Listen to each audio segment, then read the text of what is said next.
하나님 말씀은 열왕기하 19장 8절에서 19절까지 말씀 보겠습니다. 열왕기하 19장 8절에서 19절까지 우리 한 절씩 교독합니다. 랍사게가 돌아가다가 아수르 왕이 이미 라기스에서 떠났다 함을 듣고 림나로 가서 아수르 왕을 만났으니 왕이 거기서 림나와 싸우는 중이더라.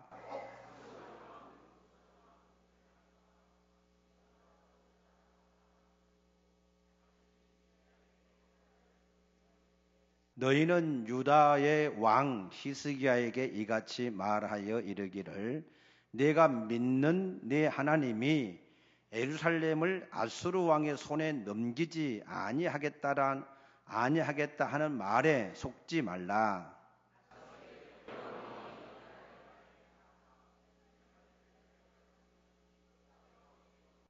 네 조상들이 멸하신 여러 민족 곧 고산과 하란과 레셉과 들라살에 있는 에덴 족속을 그 나라들의 신들이 건졌느냐?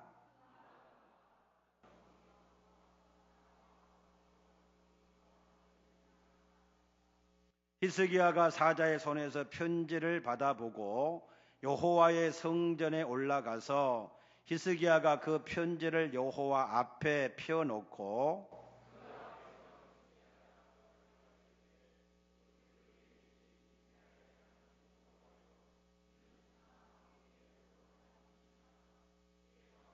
여호와여 귀를 기울여 들으소서.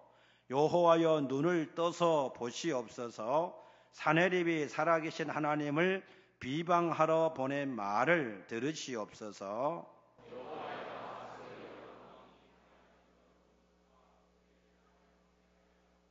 또 그들의 신들을 불에 던져 싸우니 이는 그들이 신이 아니요 사람의 손으로 만든 것 곧 나무와 돌뿐이므로 멸하였나이다.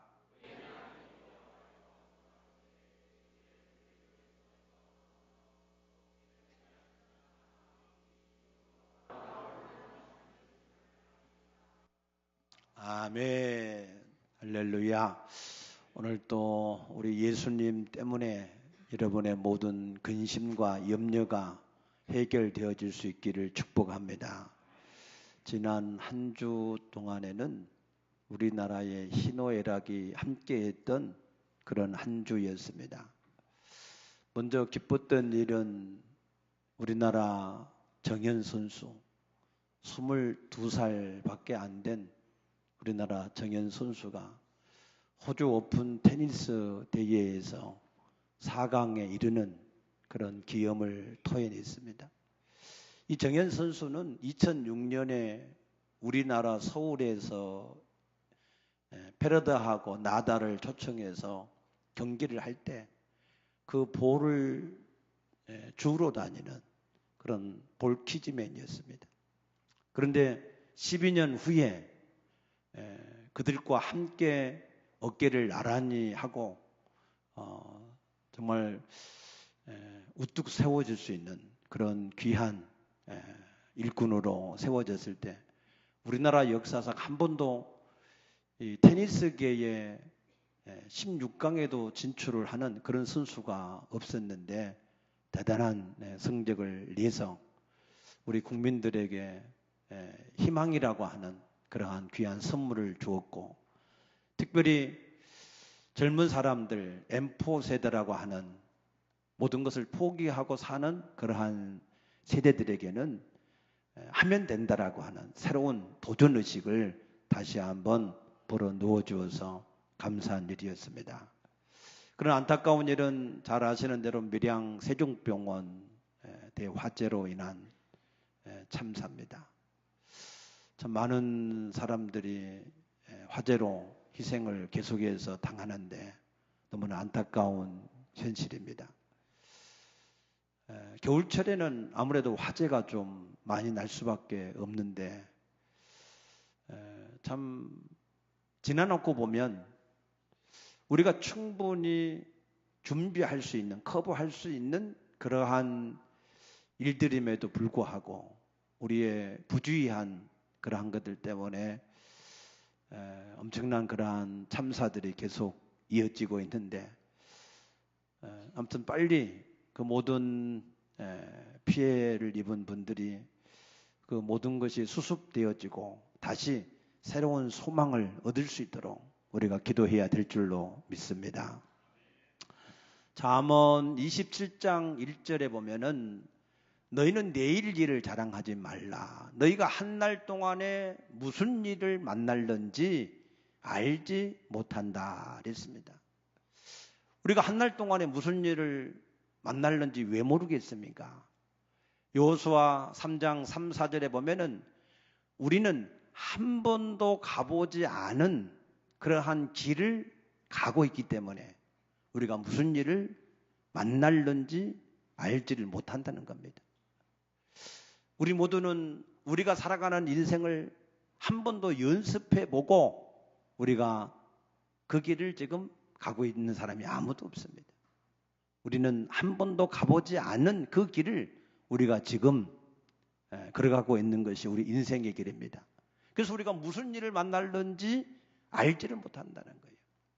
그러나 여호수아 3장에서는 그 길을 갈 때 우리가 형통하고 평탄할 수 있는 방법이 있는데, 그것은 레위 제사장의 사람들이 하나님의 언약궤를 메고 떠나갈 때 그를 따라가면 우리 가는 길이 형통하고 평탄하리라고 하신 줄로 믿습니다. 하나님은 우리보다 앞서 나가시는 하나님이십니다. 그래서 그가 우리의 가는 모든 길에 함께 하시고 우리를 인도하실 때에 우리를 푸른 초장과 쉴만한 물가로 인도해 가고 계신 줄로 믿으시기 바랍니다. 그래서 문제는 우리가 그 하나님을 따라가야 됩니다. 믿습니까? 그래서 그 하나님이 원하시는 일이 무엇인가를 알아야 돼요. 에레미야 18장 6절에 보면은 하나님이 이렇게 말씀합니다. 이스라엘 족속아, 토기장이의 손에 토기가 들어있어서 그 토기장이가 그 토기를 마음대로 하듯이 이스라엘 족속이 내 손에 들어있느니라 라고 말씀합니다. 믿습니까? 그래서 하나님은 우리를 하나님의 뜻대로 우리를 만들어가고 계시는 것입니다. 그 하나님께서 우리에게 원하시는 일이 무엇인가를 그래서 우리가 잘 알아야 됩니다. 하나님이 우리를 향하신 하나님의 뜻은 디모데전서 2장 4절에 보면은 하나님은 모든 사람이 구원을 얻으며 진리를 아는데 이르기를 원한다 그랬습니다. 믿습니까? 하나님은 이 땅의 모든 족속이 다 하나님 앞에 구원받기를 원하고 계십니다. 특별히 예정되어진 일부분의 사람이 아닌 예수 그리스도는 이 땅의 모든 사람, 그 모든 사람을 위하여서 이 땅에 오셨고 대속해 주신 줄로 믿습니다. 그래서 우리는 그 모든 사람이 구원을 얻게 하는 것이 하나님의 뜻인 줄로 알고 우리가 모든 사람을 향하여서 하나님의 복음을 우리가 전해야 될 줄로 믿습니다. 또 하나님은 디모데후서 3장 17절에 구원받은 하나님의 백성들은 하나님의 사람으로 온전케 되기를 원하신다 그랬습니다. 우리가 구원을 받은 것으로 모든 것이 끝나는 것이 아니라 구원은 우리의 새로운 시작일 뿐입니다. 그래서 우리는 하나님께서 우리를 향하여서 원하시는 대로 하나님의 사람으로 온전케 되는 그 일을 우리가 힘써야 되는데, 우리가 하나님의 사람으로 온전케 되려고 하면 첫째로 에베소서 4장 13절에서 15절에 말씀하신 대로 너희는 어린 아이와 같이 되지 말고 그리스도를 본받는 데까지 자라가라고 말씀하셨습니다. 믿습니까? 예수 그리스도 안에서 거듭난 새로운 생명은 이제 그대로 계속해서 그 자리에 머무는 것이 아니라 계속해서 자라가야 됩니다. 그리스도의 장성한 분량에 이르기까지 자라가야 되는 것입니다. 믿습니까? 날마다 자랄 수 있게 되기를 축복합니다.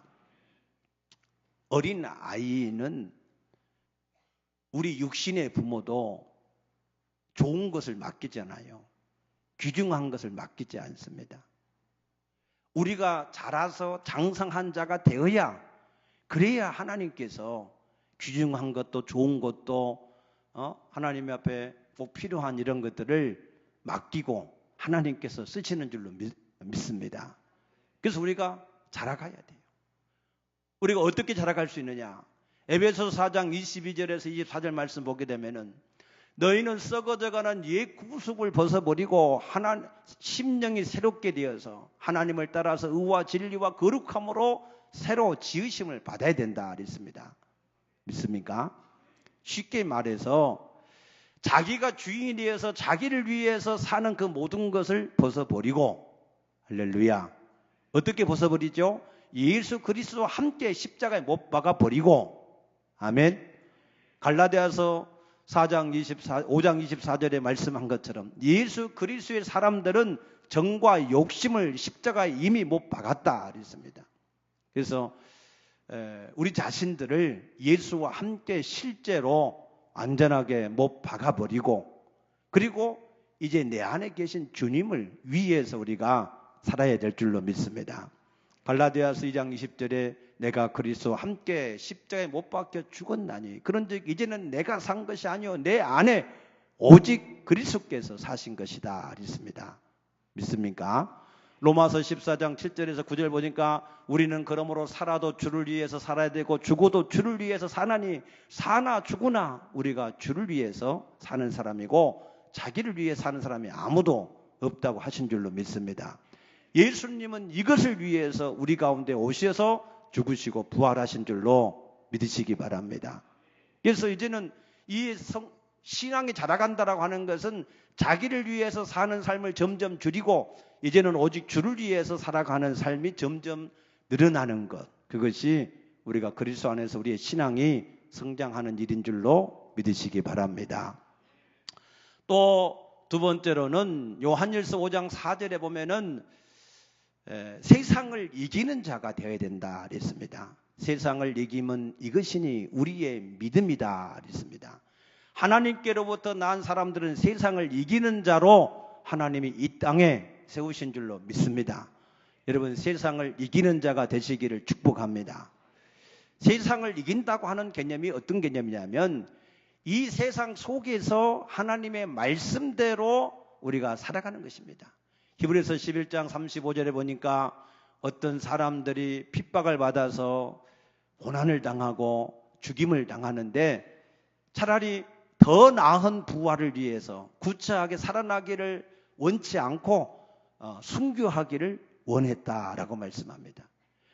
세상에 여러 가지 많은 역경과 고난과 환난과 어려움이 있어도 거기에 매이지 아니하고 하나님의 말씀대로 순종해 나가는 사람, 아멘. 그 사람이 세상을 이기는 사람입니다. 믿습니까? 창세기 22장에서도 아브라함은 하나님의 말씀대로 그 독자 이삭을 하나님의 제단에 번제로 드렸을 때 여러 가지 많은 육신의 생각들과 욕심이 있었지만 그러나 그 모든 것을 물리치고 하나님 말씀대로 순종할 때 하나님께서는 아브라함을 믿음의 조상으로 세우시고 하나님의 더 큰 복을 아브라함에게 주신 줄로 믿으시기 바랍니다. 시편 119편 165절에 보게 되면은 하나님을 사랑하고 말씀대로 순종하는 사람에게는 그 모든 일에 큰 평안을 주시고 모든 장애물이 없게 하시리라 약속한 줄로 믿으시기 바랍니다. 그래서 우리가 이 땅에 살지만 우리는 하나님 말씀대로 살아가는 삶을 우리가 반드시 살아가야 이 땅에서도 하나님이 함께 하셔서 복을 주는 사람이 되어지고 하나님 나라에서도 큰 자가 되리라고 약속한 줄로 믿으시기 바랍니다. 세 번째는 디모데후서 4장 5절 말씀처럼 너는 모든 일에 신중하여 고난을 받으며 전도자의 일을 하고 전도인의 직무를 담당하라 그랬습니다. 무슨 얘기냐면 하나님의 나라의 복음을 전하는 사명, 그 직분을 감당하는 자가 되라고 말씀하시는 겁니다. 믿습니까? 우리 그리스도인의 이 땅에서의 삶은 이제는 오직 사명을 위한 삶입니다. 이제는 우리의 계획이 아닌 하나님의 계획을 위해서 살아가는 삶이 바로 우리 그리스도인의 삶이 될 줄로 믿으시기 바랍니다. 그래서 우리가 이 땅에서 하나님의 전도인의 직무를 감당을 해야 되는데 어떻게 해야 우리가 이 직무를 감당할 수 있는가 하면 디모데후서 4장 2절에 때를 얻든지 못 얻든지 항상 하나님의 말씀을 우리가 전파하는 데 힘을 다하라 그랬습니다. 이 땅에서 할 수 있으면 하고 할 수 없으면 하고 되어지면 하고 되어지지 않으면 안 하는 그런 삶이 아니라 할 수가 있든지 없든지 때를 얻든지 못 얻든지 듣든지 안 듣든지 우리는 반드시 이 씨를 뿌리는 일을 해야 된다는 겁니다. 농부가 시편 126편 5절에 보면은 농부가 씨를 뿌릴 때에 눈물로 씨를 뿌리게 되면 반드시 기쁨으로 그 단을 거두게 될 것이다 라고 약속하셨습니다. 농부가 씨를 뿌릴 때에는 더위도 있고 추위도 있고 게으름도 있고 또 여러 가지 많은 바쁜 다른 스케줄도 있고 여러 가지 일들이 많이 있습니다. 그럼에도 불구하고 농부가 그 씨를 뿌리는 때를 놓치지 않고 계속해서 씨를 뿌리게 될 때 그가 풍성한 열매를 거두게 되는 것처럼 우리가 하나님의 주신 은혜의 사명, 하나님의 복음을 전하는 그 일을 위해서 내가 할 수 있어서 아니면 할 수 없어서 하거나 못하는 그런 사람이 아니라 우리 누구든지 모든 사람이 특정한 사람이 정해져 있지 않고 모든 사람이 반드시 우리가 이 사명을 감당하며 살아야 되는 줄로 믿으시기 바랍니다. 우리가 그리스도 안에서 이처럼 성장하고 세상을 이기고 사명을 감당하는 삶, 이것이 결코 쉽지 않습니다. 이것을 우리가 하려고 할 때 불가능하다라고 느끼는 그러한 마음이 느껴질 때가 많이 있습니다. 그래서 하나님은 우리에게 이 모든 일을 감당할 수 있도록 특별한 무기를 주셨어요. 그 일을 할 수 있는 방법을 주셨습니다. 그것이 요한복음 14장 14절에 너희가 내 이름으로 무엇이든지 구하면 내가 시행하리라고 약속하신 약속인 줄로 믿습니다. 믿습니까? 다시 말해서 기도의 특권을 주셨다는 거예요. 오늘 저는 여러분들 모두가 이 사실을 다시 한번 기억하고 이 사실을 여러분들이 마음껏 사용해서 누릴 수 있게 되기를 축복합니다. 사도행전 3장 6절에 보게 되면은 베드로와 요한이 예루살렘 성전에 들어갈 때 한 성전 미문에 앉아있던 안진뱅이가 구걸을 합니다. 그럴 때에 이 베드로와 요한은 자신들에게 무엇이 없고 무엇이 있는지를 알았어요. 그래서 구걸하는 그 사람을 향하여서 내게는 은과 금은 없지만 내게 있는 것으로 내게 주노니 곧 나사렛 예수 그리스도 이름으로 일어나 걸으라 할 때에 그가 일어나서 걷기도 하고 뛰기도 하고 하나님의 성전에 들어가서 찬양한 줄로 믿으시기 바랍니다. 우리도 이 사실을 잘 깨달아져서 알아야 됩니다. 하나님께서 우리에게 믿음으로 성장하게 하시고 사명을 감당하게 하시고 세상을 이기라고 말씀만 하시고 우리에게 그걸 할 수 있는 능력을 안 주신 분이 아니십니다. 우리에게 할 수 있는 방법을 우리에게 주셨는데 그것이 바로 기도인 것을 믿으시기 바랍니다. 오늘 본문의 말씀 보게 되면은 히스기야라고 하는 왕이 남유다의 왕으로 있을 때에 그가 다윗과 같이 하나님을 떠나지 않고 하나님과 하나가 되어서 하나님을 의지해서 하나님 말씀대로 순종하는 삶을 살았습니다. 그럴 때 하나님은 그 히스기야 왕에게 함께 하셔서 제가 무엇을 하든지 형통한 자가 되게 하셨다 그랬습니다. 믿습니까? 그래서 이 히스기야 왕이 담대함을 얻어서 그동안에 아수르 왕에게 조공을 바치고 섬겼었는데 그 아수르 왕에게 조공을 바치지 않고 배반하고 더 이상 섬기지 않게 된 것입니다.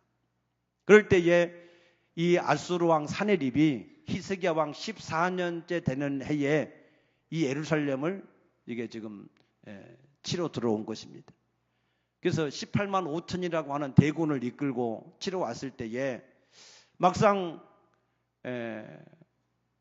자기 눈앞에 지금 아수르의 18만 5천의 군대가 있는 것을 봤을 때 이 히스기야 왕의 마음이 약해져서 겁이 나서 그 아수르 왕에게 가서 빌었어요. 왕이여, 내가 범죄했나이다. 잘못했습니다. 제발 좀 돌아가시면 내가 다시 왕을 잘 섬기겠습니다. 그렇게 사정을 했어요. 그런데 이 사네립 왕이 전혀 듣질 않습니다. 그래서 또 히스기야 왕이 나에게 무엇을 말씀하시든지 내가 말씀한 대로 순종하겠습니다. 그랬을 때 이 사네립 왕이 은 300달란트와 금 30달란트를 가지고 오게 했습니다.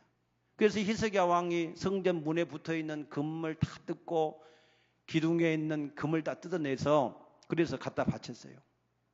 그랬으면 이 히스기야 왕이 돌아가야 되는데, 그런데 사네립 왕이 돌아가야 되는데, 그런데 이 사네립 왕이 돌아가지 않고 더욱더 히스기야 왕이 있는 예루살렘을 압박하는 거예요. 그래서 최후 통첩장을 보낸 겁니다. 만약 이때까지 내가 항복하고 나오지 않으면 너를 완전히 쳐서 멸하겠다라고 하는 그런 최후 통첩장을 받게 된 것입니다. 그거를 받고서야 이 히스기야 왕이 그 편지를 가지고 하나님의 성전에 올라가서 여호와여, 주는 천하의 홀로 하나님이 아니십니까? 눈을 들어서 보시옵소서, 귀를 열어서 들으시옵소서라고 하나님 앞에 기도하기 시작했습니다. 그럴 때 하나님이 그 밤에 여호와의 사자 하나를 보내서 아수르의 18만 5천의 그 군대를 그 밤에 다 친지라 다 송장이 되고, 그 사네립 왕은 갈고리로 코를 깨어서 고토 자기 고향으로 돌아가서 죽게 만들었다라고 말씀했습니다. 믿습니까? 궁금한 게 있어요. 왜 히스기 왕은 처음부터 기도를 하지 않았을까? 물론 기도했겠지요. 대충. 그런데 정말로 기도를 그가 하지 않다가 가서 사람한테 빌어보고 뇌물을 바쳐보고 자기가 할 수 있는 모든 수단과 방법을 다 동원을 했는데도 이제 더 이상 방법이 없으니까 그때서야 하나님 앞에 전적으로 기도하는 그러한 기도의 사람이 된 것을 볼 수 있습니다. 그럼 오늘날 우리는 어떻습니까? 오늘날 우리도 어떤 문제가 생기면 자기가 할 수 있는 모든 수단과 방법을 다 해봐요. 그리고 나서 더 이상 할 수 있는 방법이 없으면 그때 가서야 이제 기도라 한번 해봐야 되겠다 해서 기도를 하는 그런 모습이 오늘날 우리의 모습은 아닌가? 오늘날 왜 사람들이 기도를 하지 않을까? 그는 이 기도의 능력을 믿지 않아서 나는 기도를 하지 않는다고 생각합니다. 정말 이 기도의 능력을 믿는다면, 정말 우리에게 기도할 수 있는 특권을 주시고 이 기도를 할 때에 이 땅의 모든 문제가 해결될 수 있다라고 하는 거기에 대한 확신이 있으면, 그러면 모든 걸 우선순위해서 직장보다도 사업보다도 공부보다도 세상의 어떤 것보다도 우선순위해서 그래서 하나님 앞에 전적으로 기도할 텐데, 할렐루야. 그런데 기도를 하지 않는 이유가 뭐예요? 그것은 이 기도의 능력을 우리가 믿지 않아서 그런 것입니다. 그러면 왜 기도하지 않을까? 할 일을 할 생각을 하지 않아요. 하나님이 그리스도 안에서 우리를 성장하게 하고 세상을 이기게 하고 사명을 주셨는데 그것을 하려고 하질 않아. 뭔가를 하려고 하는데 할 수 있는 능력이 없을 때에 우리가 기도를 할 텐데, 뭔가를 하려고 하는 하나님이 원하시는 뜻을 이루려고 하는 그런 마음이 없으니까 뭔가를 세상에서도 어떤 목적과 목표가 있어서 어떤 일을 해내려고 할 때 밤이고 낮이고 시간이 있든 없든 춥든 덥든 간에 그 일을 하려고 몸부림을 칠 텐데 분명한 목표가 없는 사람들은 그냥 오늘 하루도 그냥 지나가도 그냥 지나가는 것처럼 아무런 의식이 없이 그냥 지나고 마는 것입니다. 우리 그리스도인들에게는 분명한 하나님께서 원하시는 뜻이 있습니다. 그 뜻은 조금 전에 말씀을 드린 것처럼 우리가 그리스도 안에서 예수 그리스도를 닮을 때까지 성장해 가야 됩니다. 할렐루야. 장성한 자가 될 수 있기를 축복합니다. 세상을 이기도록 하나님께서 우리를 부르신 줄로 믿습니다. 세상 속에서 하나님의 말씀대로 우리가 살아가기 위해서 하나님께서 우리를 구원하신 줄로 믿습니다. 우리로 하여금 이 세상에서 하나님이 주신 사명, 은혜의 복음을 증거하도록 위해서 우리를 부르신 줄로 믿으시기 바랍니다.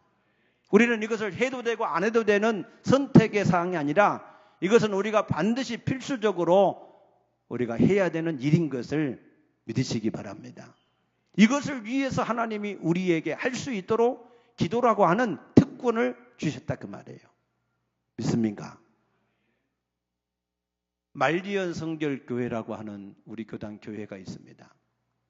어느 날 권사님이 꿈을 꿨는데 하나님께서 이제는 너는 기도의 사람이 되라 라고 하는 그러한 말씀을 하셨다는 거예요. 그분도 늘 기도하는 권사님인데 하나님이 특별히 너는 이제 기도의 사람이 되라고 말씀하셨다는 거예요. 그리고 그날 교회에 다 같이 모여서 기도회를 하고 나서 이제 다 마치려고 하는데 지금까지 교회에서 늘 기도하시던 나이 많으신 권사님이 내가 마지막으로 한 번 더 기도하고 싶다고 그렇게 말씀을 하셔서 그래서 기도를 다 같이 또 했다는 거예요. 그래서 뭐 교회를 위해서 또 목사님을 위해서 성도들을 위해서 다 이렇게 기도를 하고 다 기도를 하고 아멘하고 마쳤는데 그분이 그 자리에서 그냥 그대로 돌아가셨다는 거예요. 여러분들은 기도하다가 돌아갈 수 있게 되기를 축복합니다. 그것도 우리 기도의 제목이에요. 하나님 앞에 기도하다가 하나님의 부름을 받으면 얼마나 좋겠어요. 할렐루야.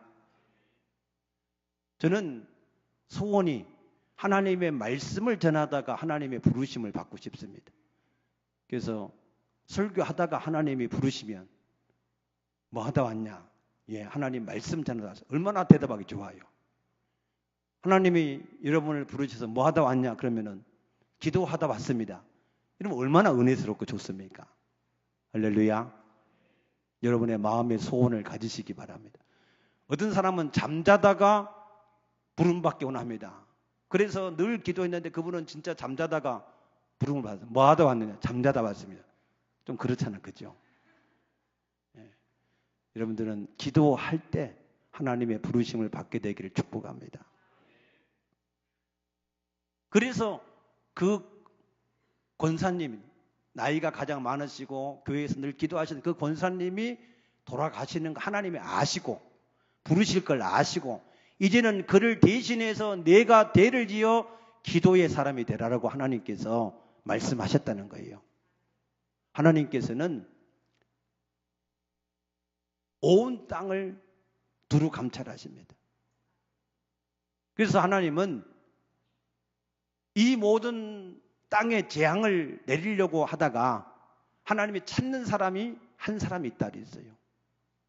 그 사람은 하나님 앞에 그 땅의 재앙을 가로막고 서서 성 무너진 데를 가로막고 서서 기도하는 한 사람을 찾으신 것을 믿으시기 바랍니다. 하나님이 그 사람을 찾다가 그 사람이 없으므로 하나님의 재앙을 그 성에 쏟아부었다고 그랬습니다. 여러분 가정에 한 사람은 기도하셔야 됩니다. 여러분의 사업장에 한 사람은 기도의 사람이 있어야 됩니다. 여러분의 하는 모든 일을 위해서 한 사람은 누군가는 기도하는 사람이 있어야 됩니다. 믿습니까? 여러분 가정에 기도하는 사람이 없으면 희망이 없습니다. 불안합니다. 염려스럽습니다. 무슨 일을 당할는지 알지를 못합니다. 여러분 가정에 한 사람이라도 반드시 여러분들이 기도할 수 있는 사람이 세워질 수 있기를 축복합니다. 할렐루야. 그렇다고 당신만 나가라고 막 등 떠밀지 말고 같이 나오시기를. 아멘. 꼭 어떤 남자는 그런데 자기는 생전 기도를 안 나오면서 자기 아내한테만 계속해서 이 추운 날씨에도 막 기도하러 안 가냐고. 그래도 불안한가 봐. 자기 아내가 기도를 안 하면 불안한가 봐. 그러지 말고 여러분 같이 나올 수 있기를 축복합니다. 그러면 우리가 기도를 어떻게 해야 되느냐 하는 거예요. 기도. 이 기도를 우리가 세 가지를 우리가 기도의 방법을 찾아야 되는데, 첫 번째가 시편 55편 17절 말씀 보게 되면은 유대인들은 저녁과 아침과 정오에 하나님 앞에 근심하며 탄식했다. 그래서 하나님이 기도를 들으셨다 그랬습니다. 그래서 유대인들은 하루에 3번씩 기도했습니다. 다니엘서 6장 10절에도 다니엘도 하루에 3번씩 기도했고, 사도행전 3장에도 제9시간에 기도하러 성전에 올라갔다 그랬습니다. 여러분, 시간과 장소를 정해놓고 정시 기도할 수 있게 되기를 축복합니다. 아멘. 낮에는 혹시 여러분들이 여러 가지 일들을 보고 왔다 갔다 하는 중에 이 지킬 수 없는 그런 때가 있을지 몰라요. 그러나 새벽과 저녁에는, 아침과 저녁에는 반드시 하나님 앞에, 하나님의 성전에 나와서 기도하는 게 최고고, 그렇지 않으면 여러분 개인적으로라도 여러분 집에서 이불 속에 있지 말고 여러분 집에서 한 장소를 정해놓고 그곳에서 하나님 앞에 새벽과 저녁에는 반드시 기도할 수 있게 되기를 축복합니다. 이 정시 기도를 하게 되면 하나님의 세밀한 인도하심을 받을 수 있어요. 믿습니까? 하나님이 울타리로 지키시고 보호하실 줄로 믿으시기 바랍니다. 하나님이 어디로 가든지 함께 하셔서 역사하는 것을 믿으시기 바랍니다. 그래서 이 정시 기도를 반드시 해야 되고, 두 번째는 사도행전 12장 5절에 보게 되면 이 베드로 사도가 감옥에 갇혀서 이제 언제 죽을지 모르는 그러한 위기 가운데 있었습니다. 야고보 사도는 먼저 칼로 목베임을 당해서 죽고 이제는 베드로 차례였습니다. 그 사실을 안 초대교회 예루살렘 교회가 그 베드로 사도를 위해서 마음을 같이 해서 집중으로 기도했습니다. 우리가 때로는 어떤 위기적인 일들이 생기면 그 일을 위해서 우리가 집중으로 기도하는 이 기도가 있어야 됩니다. 오늘 본문의 말씀에도 보면은 히스기야 왕이 이제 마지막 최후의 통첩을 받고 하나님 앞에 집중으로 하나님 앞에 기도할 때 하나님이 그의 사자를 보내서 역사하신 것처럼, 하나님이 초대교회가 기도할 때 주의 사자를 보내서 베드로를 옥에 쇠사슬에 묶여 있는 그 모든 결박을 풀고 그 옥문을 열고 그 베드로를 그 가운데서 구원한 줄로 믿으시기 바랍니다. 그래서 우리가 때로는 여러분들이 기도할 때는 집중으로 기도해야 됩니다. 누가복음 18장에서 예수님은 이 집중으로 하는 기도를 밤낮 부르짖는 자의 기도라 그랬습니다. 밤낮 부르짖는 자의 기도를 속히 이루지 않겠느냐 믿습니까? 속히 하나님께서 응답하시는 기도가 이 집중 기도입니다. 세 번째 마지막으로는 에베소서 6장 18절에 너희가 항상 기도하고 간구하되 성령 안에서 무시로 우리가 기도해야 된다 그랬습니다. 하나님의 성령은 우리 속에 함께 하시고 인도해 가고 계시고 우리의 간구에 귀를 기울이셔서 응답하시는 하나님이신 줄로 믿습니다. 그러므로 항상 우리와 함께 어느 곳에 있든지, 설거지를 하든지 화장실 가든지 여러분들이 뭐 화장을 하든지 일을 하든지 아니면은 어떤 일을 하든지 간에 여러분을 떠나지 않고 버리지 않고 항상 함께 하시겠다고 약속하신 분이 성령 하나님이십니다. 믿습니까? 그래서 그 하나님 앞에 이야기하듯이 계속해서 우리가 그 하나님과 한 가지 한 가지를 기도라고 하는 게 대단한 어떤 형식을 갖출 필요가 없습니다. 주님, 오늘 날씨가 춥지요. 오늘 교회에 가야 되는데 어떻게 해야 될까요? 우리 집사람이 내가 신학교 다닐 때 내가 부천 소사동에 살고 내가 섬기던 교회가 부천 욕곡동에 있었어요. 근데 날씨가 그때도 겨울이라서 너무 추운데 그래서 이 추위에 어떻게 이 새벽 기도를 갈까 하는데 하나님이 옷을 따뜻하게 입고 가라라고 그렇게 말씀하셔서 그래서 따뜻하게 새벽에 옷을 입고 그렇게 기도하고 갔다라고 그런 얘기도 하더라고요. 우리가 모든 생활 가운데서 하나님 앞에 한 가지 한 가지 우리가 대화하듯이 계속해서 하나님 앞에 묻고 또 물으면 하나님이 계속해서 우리에게 응답하시고 말씀하신 줄로 믿습니다. 믿습니까? 저도 새벽 예배를 드릴 때마다 하나님 앞에 계속해서 묻습니다. 하나님, 무슨 본문을 가지고 어떤 제목을 가지고 어떤 말씀을 증거하기를 원하십니까? 하나님이 잠잠하세요. 아무 말씀도 없으세요. 그래도 계속해서 묻고 또 묻습니다. 그러면 하나님께서 영감을 주셔서 본문도 주시고 제목도 주시고 거기에 필요한 말씀도 하나님이 주신 줄 믿습니다. 믿습니까? 근데 우리가 왜 기도 안 하냐? 하나님 앞에 한번 물었어요. 하나님이 잠잠하셔서 아무 말씀도 없어. 하나님이 아무것도 대답하지 않으시네. 그렇게 생각을 하기 때문에 기도를 하지 않는 거예요. 그러나 하나님은 분명히 우리 가운데 계시고 분명히 우리 길을 지으셨으니까 듣고 계시고 분명히 우리가 하나님 앞에 구하면 응답한다 약속하셨어요. 믿습니까? 그걸 묻고 계속해서 여러분들이 하나님 앞에서 계속해서 물으면 대화를 계속해서 여러분들이 하면 하나님은 계속해서 말씀하도록 되어져 있습니다. 믿으시기 바랍니다. 그래서 무시로 성령 안에서 여러분들이 계속해서 기도하기 시작하고 하나님의 음성의 귀를 여러분들이 기울이시기를 원하면 그리고 하나님의 음성 듣기를 원하면 하나님께서 우리에게 말씀하시는 것을 여러분들이 분명하게 듣고 알게 될 줄로 믿습니다. 할렐루야. 그래서 우리는 분명히 이 땅에서의 삶을 살 때 우리 그리스도인들은 믿음으로 우리가 날마다 성장해야 됩니다. 세상을 이겨야 됩니다. 우리에게 주신 사명을 감당해야 됩니다. 할렐루야. 이거를 감당할 수 있도록 하나님이 우리에게 기도할 수 있는 특권을 주셨습니다. 그의 이름을 주셨습니다. 그래서 그 이름을 가지고 우리가 정시 기도하고 집중 기도하고 우리가 계속해서 무시로 기도하면 우리가 능히 하나님이 우리에게 주신 그러한 일들을 감당하고 남게 될 줄로 믿으시기 바랍니다. 할렐루야. 그래서 오늘 이후로 여러분들이 정시 기도가 시작되어지고 여러분들이 문제가 있을 때마다 집중으로 기도할 수 있게 되기 바라고 또 계속해서 무시로 기도해서 하나님과 날마다 동행하는 그런 삶이 되어질 수 있기를 축복합니다.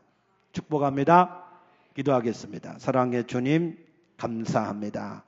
주님께서 우리에게 이 땅에서 해야 될 일들이 무엇인가를 알게 하시고 그것을 할 수 있는 방법도 우리에게 주셨사오니 감사합니다. 이제 우리 모든 성도들 저들의 삶 속에서 기도가 되어지게 하여 주시옵소서. 계속해서 기도하고 응답받는 삶이 되어지게 하여 주시옵소서. 주님께서 이 말씀을 통해서 다시 한번 기도의 영이 저들 가운데 부어져서 하나님 앞에 기도할 수밖에 없는 사람들이 될 수 있도록 복 내려 주시옵소서. 감사하며 예수님 이름으로 간절히 축복하며 기도드리옵나이다. 아멘.